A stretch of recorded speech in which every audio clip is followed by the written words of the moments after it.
नमस्कार दोस्तों, स्वागत है आपका न्यू डिस्कशन में। आइए डिस्कस करते हैं आज का करंट अफेयर्स।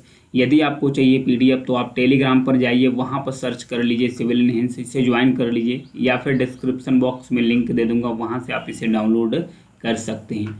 केरल में एक महापाषाण काल की पत्थर की टोपी मिली है, इसके बारे में जानेंगे। प्लस उसके बाद प्रशांत महासागर का जो जल स्तर बढ़ रहा है, इससे जो छोटे छोटे आइलैंड्स हैं इनका तट डूब रहा है, इसके बारे में जानेंगे। प्लस उसके साथ साथ लद्दाख में एलएसी के पास यानी लाइन ऑफ एक्चुअल कंट्रोल के पास दुनिया की विश्व की सबसे ऊंची सड़क भारत द्वारा बनाई जा रही है, इसके बारे में जानेंगे। प्लस पोंग डैम जो हिमाचल प्रदेश में है, इस चर्चा में क्यों है, इसके बारे में जानेंगे। तो आइए स्टार्ट करते हैं पहली न्यूज़ के बारे में। पहली न्यूज़ दिया है महापाषाण कालीन टोपी का पत्थर से। ये देखिए फिगर्स महापाषाण कालीन टोपी का पत्थर से।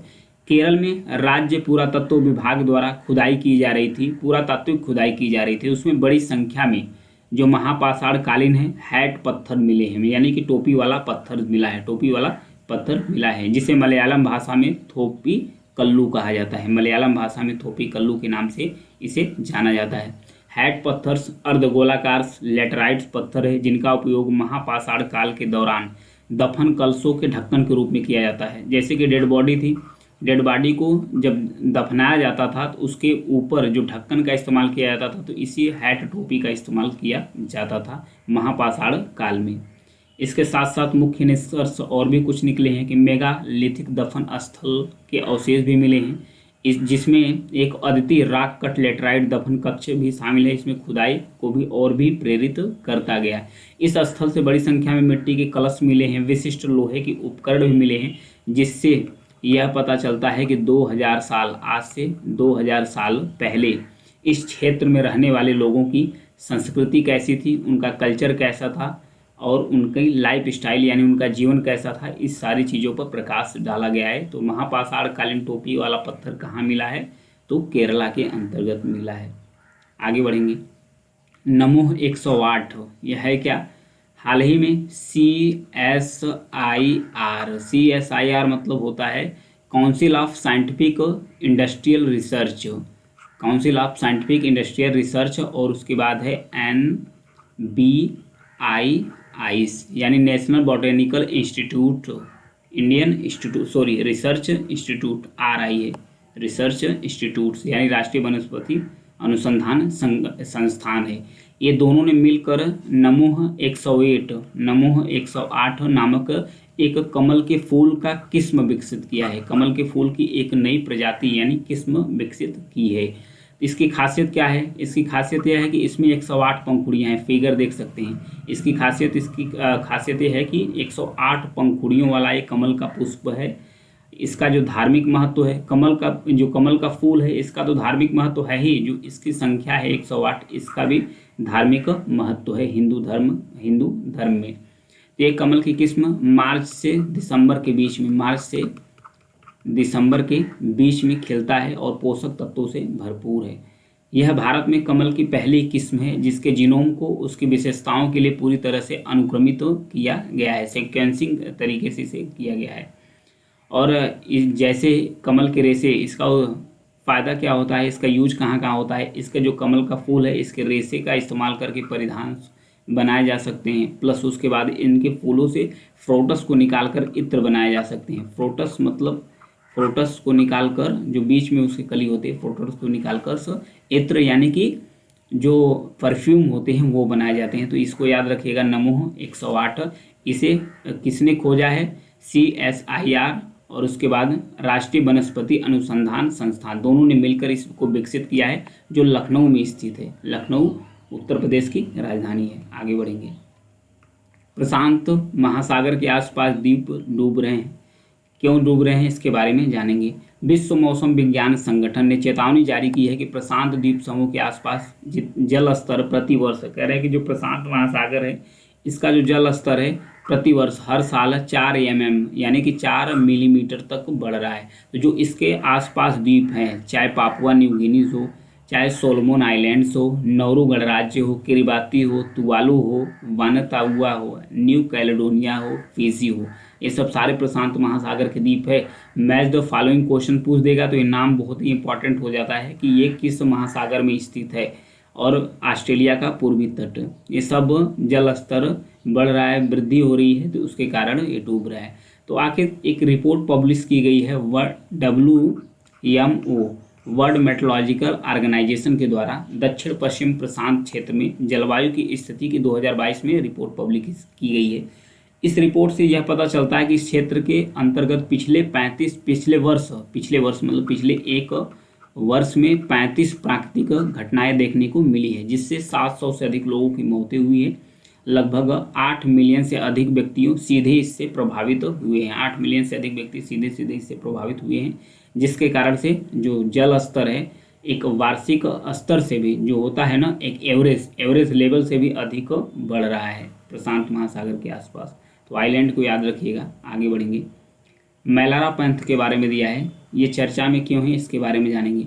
कर्नाटक का एक जिला है जिसका नाम है उडुप्पी जिले में उसका एक क्षेत्र है जिसका नाम है कुंडापुरा। उसके आसपास दो मूर्तियां मिली है। तो उसके तटीय क्षेत्र की जो प्राचीन मैलारा पंथ है उसकी उपस्थिति को पुष्टि करती है जो मूर्तियां मिली है। एक मूर्ति बसरूर के एक कुएं में मिली है और इसमें घोड़े पर सवार एक शाही नायक को हाथों में तलवार और दूसरे एक कटोरा पकड़े हुए दिखाया गया है। घोड़े की जो बैठने की मुद्रा है असामान्य है। इसे बताया जा रहा है कि ये 15वीं शताब्दी ईसा पूर्व की ये मूर्ति है। दूसरी खोज में एक छोटी पत्थर की गोली मिली है जिसमें मैलारा और मलयाला देवी दोनों अपने दाहिने हाथों में तलवार पकड़े हुए एक अलंकृत घोड़े पर सवार हैं। तो ये मूर्ति मिली। इसे बताया जा रहा है कि ये लगभग 17वीं शताब्दी की हो सकती है। तो आइए सब जानते हैं मैलारा पंथ के बारे में। मैलारा पंथ एक धार्मिक परंपरा है जो मलेरा नामक जो वहाँ के लोक देवता हैं, इस समुदाय के लोक देवता हैं, उनकी पूजा पर केंद्रित है, जिन्हें भगवान शिव के रूप में भी जाना जाता है। जो मलेरा भगवान है उन्हें भगवान शिव का स्वरूप ही माना जाता है। यह धर्म दक्षिण भारत के कुछ हिस्सों में प्रचलित है, विशेष रूप से कर्नाटक है, महाराष्ट्र है, आंध्र प्रदेश, तमिलनाडु सहित जो दक्कन का क्षेत्र है उस क्षेत्र में प्रचलित है। इस पंथ की अपनी अनूठी रीति रिवाज, प्रथाएं और मान्यताएं हैं जो समय के साथ विकसित हुई है। मैलारा अक्सर अन्य क्षेत्रीय देवताओं जैसे कि आंध्र प्रदेश में मल्लन्ना, महाराष्ट्र में खंडोबा से जुड़ा होता है। मैलारास ये इनके लोकल देवते हैं। तो ध्यान रखिएगा मैलारा पंथ की कहाँ उत्पत्ति बताई गई कि कर्नाटक के उडुपी जिले में, और ये दक्षिण भारत की एक धार्मिक परंपरा है। लिकारू मिगला फुकचे ये है क्या, भारत का जो लद्दाख रीजन है, लद्दाख में फिर उसको LAC के पास line of actual control, figure में देखिए लाइन ऑफ एक्चुअल कंट्रोल, जहाँ से भारत और चाइना के बीच में बॉर्डर की लाइन खींची गई है। और फिर वहीं का जो रीजन है एक है यहाँ पर, इसका नाम है डेमचोक। इस सेक्टर्स में बनाए जा रहे हैं विश्व की सबसे ऊंची मोटर योग्य सड़क बनाई जा रही है जिसका नाम है लिकारू मिगला फोकचे। ध्यान रखिएगा, अगर क्वेश्चन पूछ देगा कि दुनिया की सबसे ऊंची सड़क कहाँ बनाई जा रही है तो भारत के लद्दाख में बनाई जा रही है, उसका नाम क्या होगा, लिकारू मिगला फोकचे। अभी तक जो सबसे ऊंची सड़क का रिकॉर्ड था वो लद्दाख में ही बनाया गया था जिसका नाम था उमलिंगला। ये मोटर योग्य सड़क थी, सबसे ऊंची अभी तक की थी, लेकिन इसका रिकॉर्ड तोड़ते हुए बनाई गई है लगभग 19,400 फीट ऊंचाई पर, 19,400 फीट की ऊंचाई पर ये सड़क बनी है जिसका नाम है लिकारू मिगला फोकचेस। इसका उद्देश्य क्या है, उद्देश्य यही है कि LACs पर हमेशा चाइना के बीच अभी भी विवाद चल रहा है लाइन ऑफ एक्चुअल कंट्रोल के पास। तो इस पर जो डेमचोक रीजन में जो चौकियां बनी है, इस चौकी को जोड़ने के लिए कि आसानी से रोड के द्वारा इसे कनेक्ट किया जा सके ताकि जो संवेदनशील क्षेत्र है इसकी सुरक्षा और निगरानी किया जा सके, इसलिए इसे विकसित किया जा रहा है। इसे BRO द्वारा बनाया जा रहा है, BRO यानी बॉर्डर रोड ऑर्गेनाइजेशन द्वारा बनाया जा रहा है, तो इसको याद रखिएगा। इसके अतिरिक्त जो BRO है सिंकुला सुरंग और न्योमा एयरफील्ड के निर्माण सहित अन्य महत्वपूर्ण परियोजनाएं भी चला रहा है, तो इसे याद रखिएगा कहाँ है। नेक्स्ट है अन्नपूर्णा भोजन पैकेट्स योजना के बारे में दिया है। इस चर्चा में क्यों है इसके बारे में जानेंगे। हाल ही में राजस्थान सरकार द्वारा अन्नपूर्णा भोजन पैकेट योजना शुरू की गई है। लॉन्चिंग ईयर है 2023 है, राजस्थान सरकार ने इसे लॉन्च किया है। इसका उद्देश्य यही है मुख्य रूप से जो राष्ट्रीय खाद्य सुरक्षा अधिनियम है, इस अधिनियम के अंतर्गत जो भी फैमिली, जो भी परिवार आते हैं, उनकी जो खाद्य सुरक्षा है उसे सुनिश्चित करने के लिए राजस्थान सरकार द्वारा अन्नपूर्णा भोजन पैकेट योजना शुरू की गई है। यह राजस्थान सरकार की जो अपनी कल्याणकारी पहल है उसी के पार्ट के रूप में इसे स्टार्ट किया गया है। इसका लक्ष्य वही है कि 1.10 करोड़ लोगों को सपोर्ट करना, 1.10 करोड़ लोगों को सपोर्ट करना। अन्नपूर्णा भोजन पैकेट्स योजना की जो मुख्य विशेषताएं हैं उसके बारे में जानेंगे। इस योजना के तहत राज्य के 1.04 करोड़ से अधिक परिवार को हर महीने मुफ्त में अन्नपूर्णा भोजन पैकेट वितरित किया जाएगा। हर महीने एक पैकेट दिया जाएगा। पात्र जो लाभार्थी होंगे उन्हें हर महीने अन्नपूर्णा भोजन पैकेट्स मिलेंगे। ये मिलेंगे कहाँ? जो उचित मूल्य की दुकान होगी उसी दुकान पर इस आसानी से मिल जाएंगे। इस दुकान को हर पैकेट पर 10 रुपये कमीशन मिलेगा। 10 रुपये कमीशन हर पैकेट्स पर दुकानदार को मिलेगा ताकि दुकानदार को भी फ़ायदा हो सके। इस पैकेट में रहेगा क्या क्या इसके बारे में भी जान लेंगे। इसमें तो 1 किलो चना होगा, प्लस उसके बाद 1 केजी दाल होगी और 1 किलो का नमक होगा, टाटा नमक होगा, आयोडीन युक्त नमक होगा। 1 लीटर सोयाबीन का तेल होगा, 1 केजी जो सोयाबीन का तेल है वो होगा, रिफाइंड खाद्य तेल होगा। और 100 ग्राम, ध्यान रखिएगा, 100 ग्राम मिर्च पाउडर और धनिया पाउडर होंगे, मिर्च पाउडर और धनिया पाउडर्स होंगे।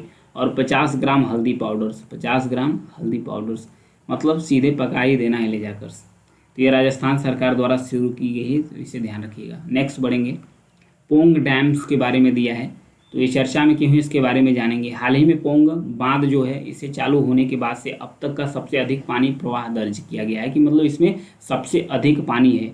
पिछले 2 दिनों में भारी बारिश हो रही थी, यहाँ पर हिमाचल प्रदेश के अंतर्गत भारी बारिश हुई थी। इसके कारण ब्यास नदी पर जो बना है बांध, ये कहाँ बना है? ब्यास नदी पर बांध बना है पोंग डैम। तो इसमें सबसे अधिक जो जल प्रवाह है वो दर्ज किया गया है। तो इसके बारे में जानेंगे, पोंग बांध के बारे में। इसका गठन हुआ 1974 में। एक कांगड़ा जिला है, हिमाचल प्रदेश में है। इसका उद्देश्य यही है, सिंचाई, जल विद्युत का उत्पादन करना और जल का भंडारण करना, ये सब इसका महत्व है। इसे महाराणा प्रताप सागर के नाम से भी जाना जाता है, ध्यान रखिएगा। महाराणा प्रताप सागर भी कहा जाता है किसको? पोंग डैम्स को। 1983 में हिमाचल प्रदेश सरकार द्वारा पूरे जलाशय को वन्यजीव अभ्यारण्य घोषित कर दिया है। पूरे जलाशय को ही वन्यजीव अभ्यारण्य घोषित कर दिया है हिमाचल प्रदेश सरकार द्वारा 1983 में। वहीं 1994 में भारत सरकार इसे राष्ट्रीय महत्व की आर्द्र भूमि घोषित की गई है, पोंग बांध को। तो ये काफ़ी इंपॉर्टेंट हो जा रहा है, ध्यान रखिएगा। 2002 में इसे रामसर साइट घोषित कर दिया गया है। तो ये था इसके बारे में। इसके इर्द गिर्द कौन सी वनस्पति मिलती है उनके बारे में देखेंगे। नीलगिरी है, बबूल है, जामुन है, शीशम, आम, सहतूत, ये सब मिलते हैं। जीव जंतु भौंकले वाले हिरण है, सांबर है, जंगली सुअर है, नीलगाय, तेंदुए मिलते हैं। ये सब सारी चीज़ें मिलती हैं। ये लोकेशन देख लेते हैं एक बार।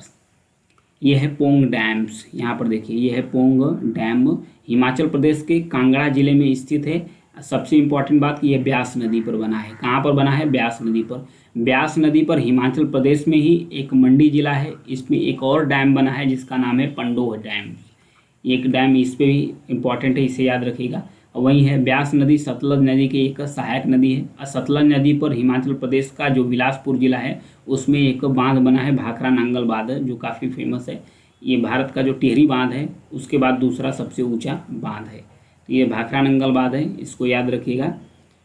अगर जानकारी पसंद आए तो चैनल को सब्सक्राइब जरूर कीजिएगा, लाइक और शेयर करते रहिए। Thank you.